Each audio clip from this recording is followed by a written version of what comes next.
Hello, everybody. Speaking to you from a different location today.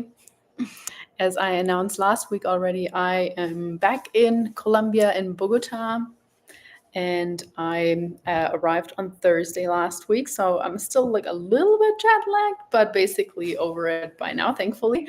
It always takes me, or they say, and 1 hour per 1 hour of time difference, it takes you 1 day. So 7 hours time difference from where I was beforehand in Germany to now. That means technically after a week, you're supposed to be fully in the flow.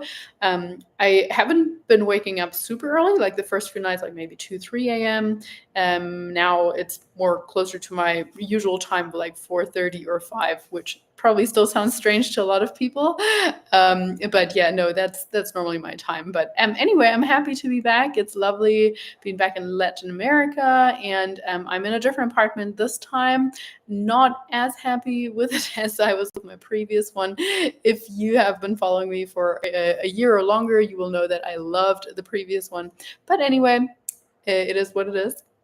And I am excited to talk to you today about exercises your training program is likely missing. The reason I wanted to speak about this is because I have tried many, many training programs. Many of them were great. Many of them were lacking certain things. And over the course of the time, I have noticed how much of a difference it can make when specific ones, or like what are common trends in terms of what's missing. So, of course, the first mistake someone can make in general when it comes to training programs is not following a program at all and just doing things randomly, maybe even the same exercises all the time or mixing up things all the time. We don't really want to be doing either one of those, because if we're just doing random things all the time, we're not going to be able to progressively overload, to kind of strategically go about our goal, which is probably either muscle growth, strength, or shaping your body in the sense of body fat loss, but showing more definition, getting a more toned look. And of course, I'm going to be speaking a little bit more to the women here, since that's mostly what we're working with, or who we're working with. But this applies to, or these exercises that I'm naming are, generally speaking, very helpful for men as well. Of course, we tend to have a little bit different focuses. So let's just say a man would probably argue that among my list should also be several things for like chest development, or more things for, I don't know, grip strength or whatever. And I will be honest, I did leave those things out because that's just not generally an area or areas, especially like forearm, definition, that kind of thing, or calves even, that I'm particularly hyper focused on. Chest, yeah, okay. Of course, women can, and to an extent should, train chest also. I will be honest, I personally haven't done any chest specific training in probably a year and a half or 2, meaning so like no real like cable flies or a bunch of bench presses or so, just because I did have a very developed chest already from CrossFit exercises, push-ups, and all these kind of things, handstand push-ups, and I really wanted to actually bring up more my delts and my glutes, as you know, if you've been following this for a little while also. Again, so the list that I'm giving you is probably a little bit lopsided or more geared towards females, but I hope you find it valuable nonetheless. I'm just going to center myself. The OCD me is going a little bit crazy here. But anyway, let's get into it. I have kind of categorized them into 4 buckets. Let's start with lower body, then go on to the upper body, and then core and accessory work and mobility. I was actually sort of hoping that I would be able to do this from the gym, but especially at this gym and at this time of the day, it's just so busy. And maybe another time I will be able to take you to a workout with me on one of these live calls on here. But yeah, for now, we're just going to be talking about them, and maybe I can demonstrate them well, or about, or demonstrate them well in the sense of description rather, and hopefully you will know what I'm talking about. I might be able to put some links in the description also, so that if you're unsure what they are, you can look them up. So First of all, when it comes to lower body movements, many training programs that I have personally tried were lacking abduction movements. Most of them these days are great in containing the main compound movements that we want to see in upper body, lower body programs, so like squats, deadlifts, even leg extensions if it's for an actual gym program. But they were still lacking a lot of these lateral movements. We don't just want to be moving in one or two planes in the sense of forward motions or up and down motions, especially from sitting so much these days. Many of us, including myself, and that's actually one of the reasons why I had sciatica, because my glute medius and all the other muscles involved in abduction, so of course also the glute maximus, but also glute minor and so on, they were very underdeveloped, so mostly my glute medius. And therefore it just really makes you prone to sciatica if you sit a lot as well, which I did at the time. Especially I sat very lopsided. I had a horrible seats, so nothing very ergonomic, that in like in an office chair or whatever. So basically, if you're prone to sciatica, this might also be part of the reason that you have underdeveloped glute medius, an underdeveloped glute medius. So I would recommend, once the inflammation is down, or just in general for anybody, to check their training program for, oh, okay, what kind of abduction exercises do I have in my program? And so of course, the most obvious one is the abduction machine. If you're going to a gym, I'm a big fan, and I would also include variations between leaning forward, leaning backwards, just basically being upright, because you're going to be targeting different areas of your glutes with those. You can also do them standing up with a plate by your side and literally just lifting your leg up. You can also do them with a cable by attaching the cable to your ankle and then lifting your leg laterally. You can do them. I'm not a big fan of ankle weights, to be completely transparent, just because they're very light and you're going to have to do like 30, 40, 50 reps in order to actually like initiate something there. Of course, something is better than nothing, but nonetheless.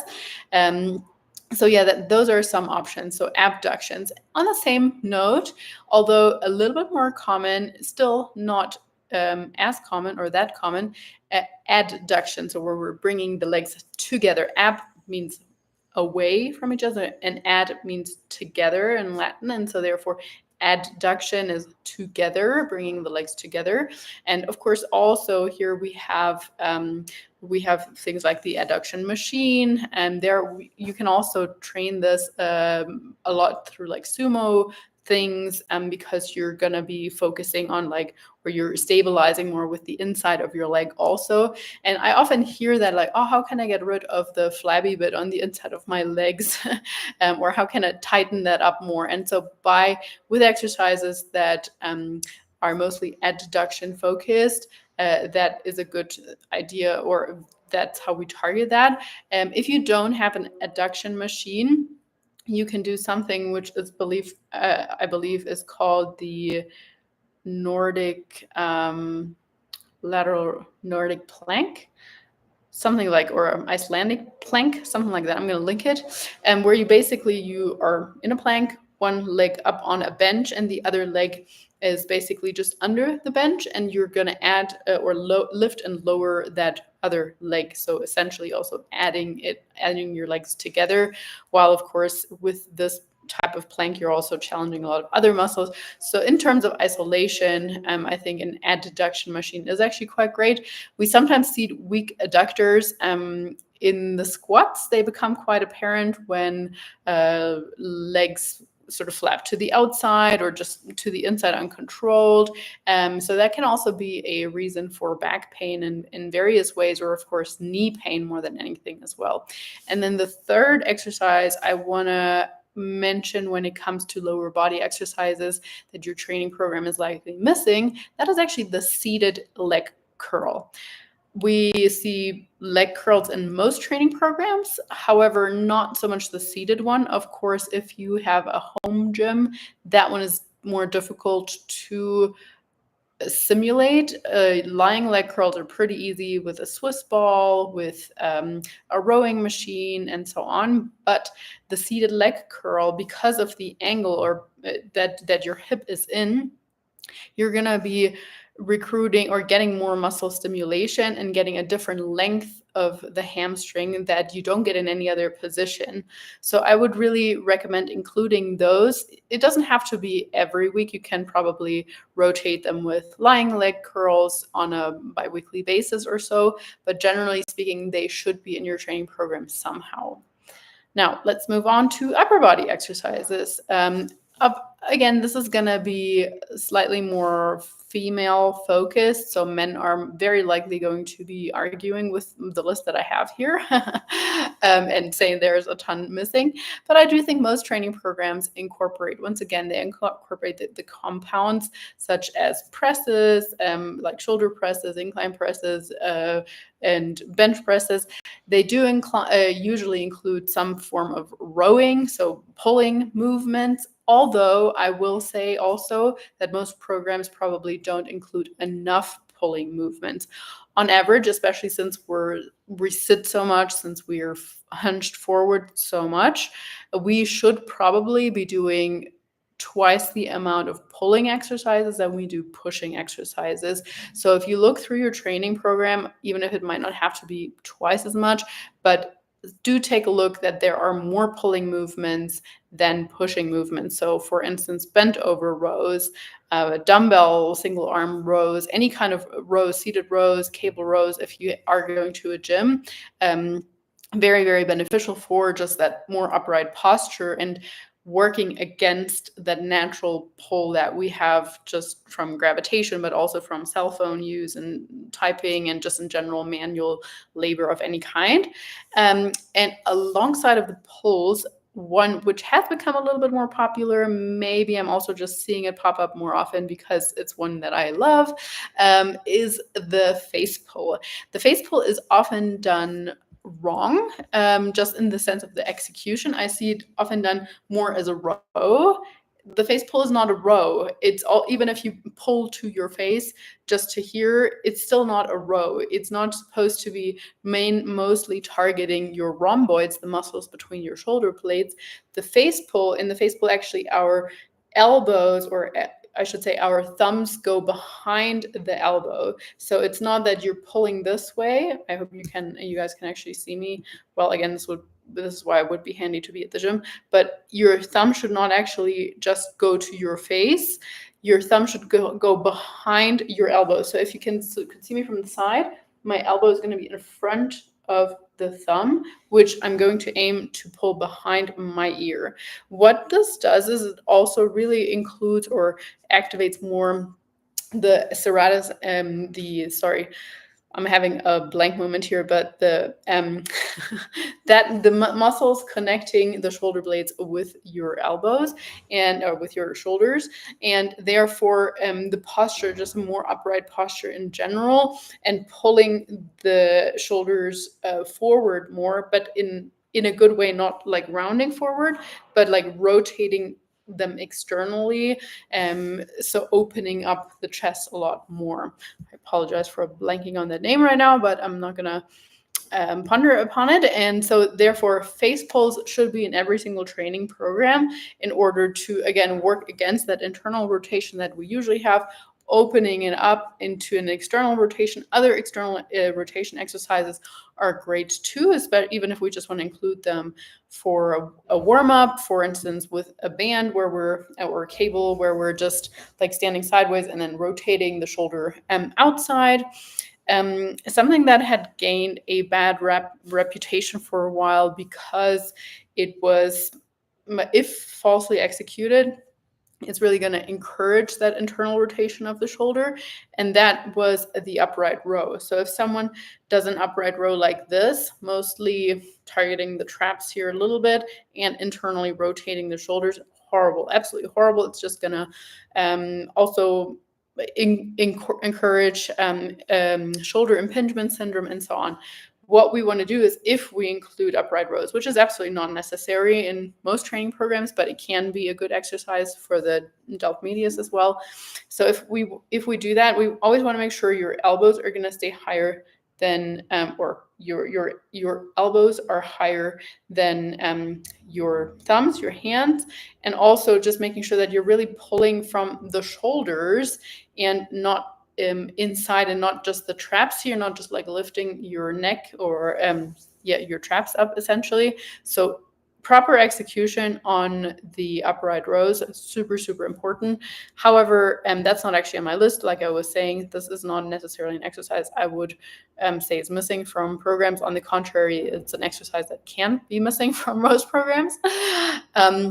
What, however, could be included more often in more various ways, and it would benefit more people's shoulder strength and definitely their physique, is lateral raises. We probably see them in a program maybe once a week, if that. Or even more rarely. And most of the time it's like standing lateral raise and that's it. I prefer the cable over dumbbells because you also have more resistance on the way down that you can kind of counter. Whereas if you just have the dumbbells, you're sort of missing any kind of benefit half of the movement way. You can, of course, do leaning lateral raises to kind of counter that a little bit. You can do lateral raises seated to isolate the upper body even more. You can do lateral raises lying on a bench and lifting the upper arm or having the upper arm execute the lateral raise. What I see falsely executed on the lateral raise too is often like we keep our arm way too straight and therefore actually putting more stress on the shoulder joint than needed. We should have a little bit of a bend in there, and actually your hand also should sort of be as if you were pouring out a water glass. So you really want to make sure that you're leading with the elbow and not with the hand, and not like fully straight. Again, I'll be linking the exercise videos below, but I truly think most people should and could be doing more lateral raises. So that was it on the upper body front. Now let's move on to core and accessory work. Let's just say that core work in general or accessory work in general is often, unless you're a guy and you love biceps curls, but generally we almost focus a little bit too much on the main compounds, on the main exercises, and not as much on the accessory work as sometimes would be good. I understand the reasons, because of course, if we're saying, we only have an hour, I want to do the exercises where I can get the most bang for my buck, that absolutely makes sense to do more compounds. But generally speaking, we shouldn't be neglecting accessory work like foot balance, especially if you know that you have pronated feet, and part of the reason why your squat is so terrible is because you have no ankle mobility, for instance, and you have weak ankles or whatever it might be. Or you know that your lower back always hurts because one side of your glutes is stronger than the other, but you're not really focusing on balancing that out or correcting that. But anyway, so like, first of all, just a blank statement, we should be doing more accessory work, in my opinion. Along that, though, I do think foot balance work would be very helpful. There was a little time where bare feet shoes were actually very popular. And I don't like them for lifting. I don't think that they're great for, like, if you're walking on concrete, through the city. But just generally the idea of strengthening the palm of your feet, is that even what you said? Down of the bottom of your feet is definitely a good idea. And those small balancing muscles and strengthening them up. But yeah, this is going to be super individual. Like if you're lopsided, if one side is stronger than the other, you should do more unilateral stuff, and you should focus with your accessory work on that. We don't do enough like hip external rotation things, even things like swivel hips or the 90-90. When it comes to core stuff, generally, I think it really depends. So like if you're more of a traditional gym bunny person, you're probably doing a lot of abdominal stuff like your cable crunch and so on. You're not doing enough actual core work like side planks or Superman. So let's not forget that the core is also the back of or our back in general. So I mean that's all core. But of course, if you're coming more from a functional space, you might not be doing enough of the more nuanced sort of things in order to actually see the results that you perhaps aesthetically want to. But even in the functional space, I often see people like bragging with how much they can deadlift, and they can't even do a minute of proper hollow holds or dead bugs or so. So we do want to make sure that we are including some sort of like stabilizing core work. Yeah, you can argue that squats and deadlifts in and of themselves and so on are great core exercises too. Yes, definitely. But let's not forget those smaller muscles. I was speaking to someone the other day who's normally, I think, yeah, also a CrossFitter or strongman or something. And he said that his wife dragged him to a Pilates class. And he was like, I haven't worked this hard in like years. So, don't underestimate those seemingly lame exercises. The fourth point, as I was teasing earlier, of the things that your training program is likely missing is mobility work. I will say that I used to do even more than I do now. However, in order to stay on top of my sciatica to this day, which for those of you newer, I basically 2 years ago, I was pain-free again, but 2 years before that, I did have quite a lot of issues in that area.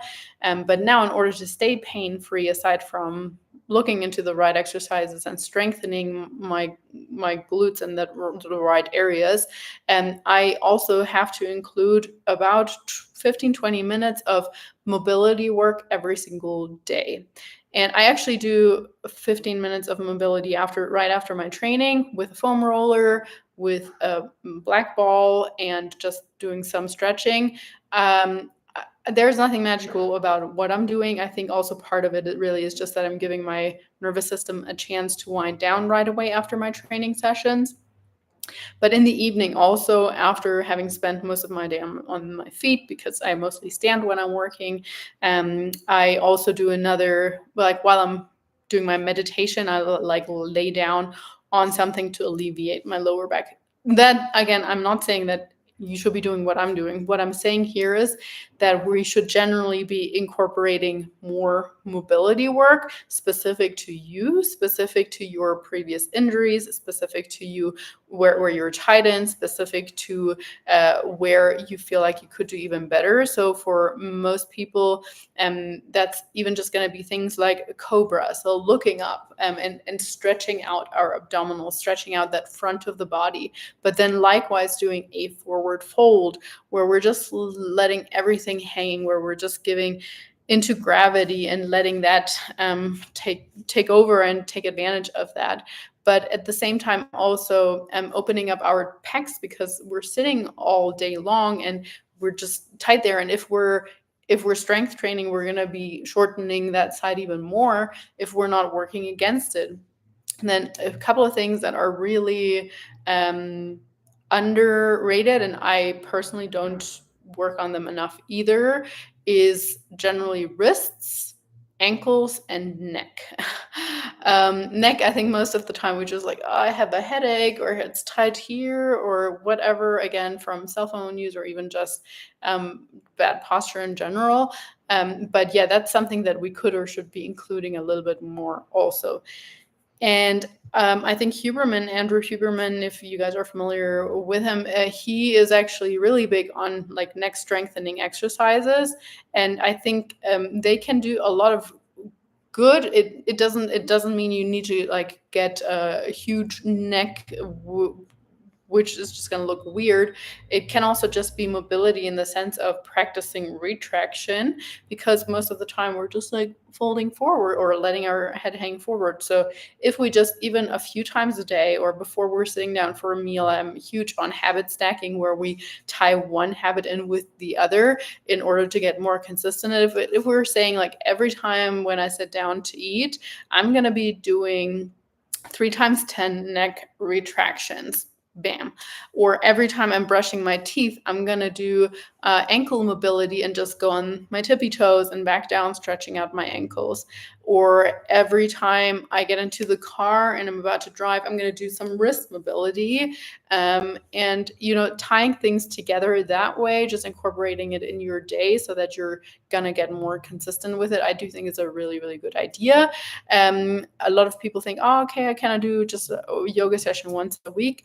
I'm more of a fan of like little chunks in your day every day, or let's say 5 out of 7 days, then 1 hour of yoga every week, because then something happens that 1 week, and then 2 weeks go by before you go back, and it turns into once a month, and then you're stopping altogether because you're going traveling, or like whatever it is. It's just not going to be as consistent as if you are just incorporating that in your gym routine.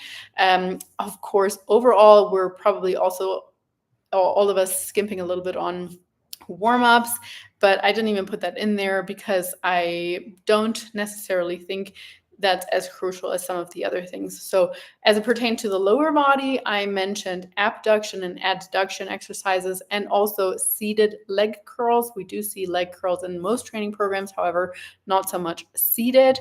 As it pertains to upper body exercises, I specifically mentioned looking through your program and making sure that you have more pulling movements than pushing movements in general, but overall that your training program really includes face pulls at least once a week. It can also be unilateral, can be bilateral, can be with a band, can be with a cable, or just other external rotation exercises. And I'm a huge fan of lateral raises of various kinds. I would include them in your program probably twice a week.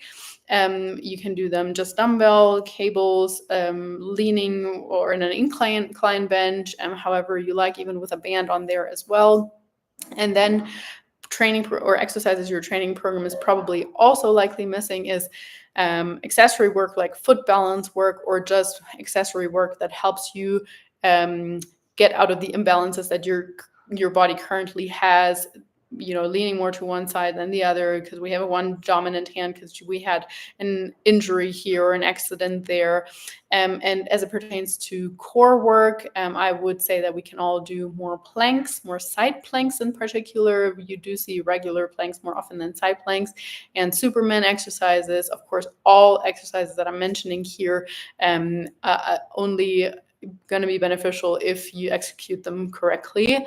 And then I would just love for everyone to include a little bit of mobility work into their training, or ideally afterwards, maybe some cobras, some forward folds, and more in an external rotation of the hips, external rotation of the shoulders, opening up the pecs, and doing little things like ankle, wrist, and neck mobility throughout the days as well. I hope you found this helpful, even though I wasn't able to demonstrate in a gym. But nonetheless, like I was saying, I'm going to be linking those exercises below. If you have other exercises where you're like, I think this is missing in most training programs, or that was never in my training program up until this and that time, and now I'm really benefiting from it, I wish I would have found it sooner, please comment below. I'd love to hear. Thank you so much for tuning in. It's been a pleasure. Next week, we are going to be talking about how a coach can 10x your results, and I'm going to share some secret methods there. So again, thank you for listening. I hope you have a wonderful rest of your day.